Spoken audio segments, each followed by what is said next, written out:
In the previous video, we discussed about intrachromosomal mutation, namely deletion, duplication. Now we have inversion, one more case.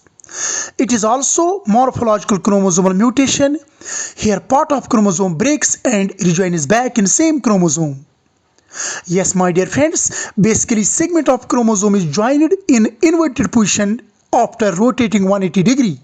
Here length of chromosome remains the same, but the binding pattern of genes gets changed. Now let me show you diagrammatic representation of chromosomal inversion.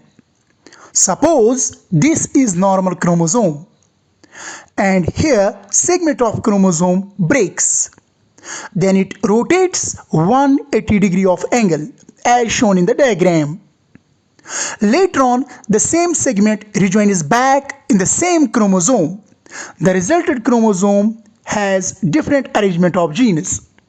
Normal chromosome possess A, B, C, D, E, F arrangement of genes. After inversion, it forms A, B, E, D, C, F. Hope you got the concept. Now we have some prominent examples of inversion in our body. Chromosome X after inversion, especially in the gene F8 gene, it leads to hemophilia A syndrome. This is basically bleeding disorder. Here blood does not clot properly due to deficiency in clotting factors. Accordingly, inversion in chromosome 3 in our body, especially in gene EVII, RP and I, it leads to develop acute myeloid leukemia, a type of cancer. But very important thing is that inversion in chromosome number 9 in humans, especially in the P and Q arm at 11 and 13 region respectively, it develops normal variant. It do not lead to any variation. Now we are going to proceed different types of inversions. Broadly, inversion has two important types. Talking about first one, this is known as pericentric chromosomal inversion. Pericentric is that type of inversion which involves centromere.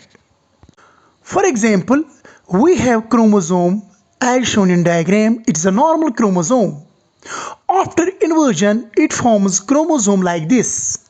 Now see towards diagram. This is centromere. It shows inversion and final chromosome is in front of you. Here the binding pattern of genes gets changed.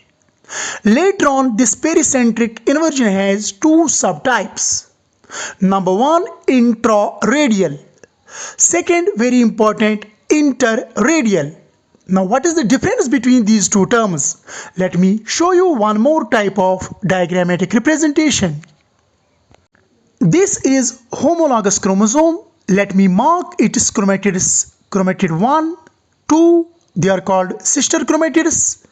3, 4 are also sister chromatids. But 1 and 3, 2 and 4, they are non-sister. Here inversion, if it takes place in one side of centromere, it is known as intraradial. If it occurs on both chromatids, it is known as interradial pericentric inversion. It was all about pericentric inversion. I hope you got the concept by all means. Now we have second very important type of inversion. This is known as paracentric inversion. It is reverse of first. Now in this type of inversion, centromere is not involved. Let me show you diagrammatic representation. This is normal chromosome and after inversion it forms chromosome like this. Now this chromosome shows inversion because here the part of chromosome breaks without centromere and resulted chromosome is in front of you, in which binding pattern of genes get changed. Dear friends, this paracentric inversion has two important types. Number one is known as heterozygote inversion.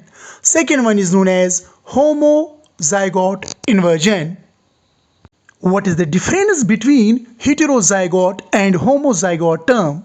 Let me show you here one more example of homologous chromosomes. These are chromatids of homologous chromosomes. 1, 2 sister chromatids, 3, 4 are also sister chromatids. Now, if inversion takes place only in single chromosome, this is known as heterozygote inversion. It is very easy to understand. If it occurs in both homologous chromosomes, this is known as homozygote inversion. Accordingly, on the basis of position from centromere, we have other types of inversions like distal and proximal. Dear friends, it was all about topic inversion. I hope you find this topic valuable. Stay joyous and jubilant. Thanks.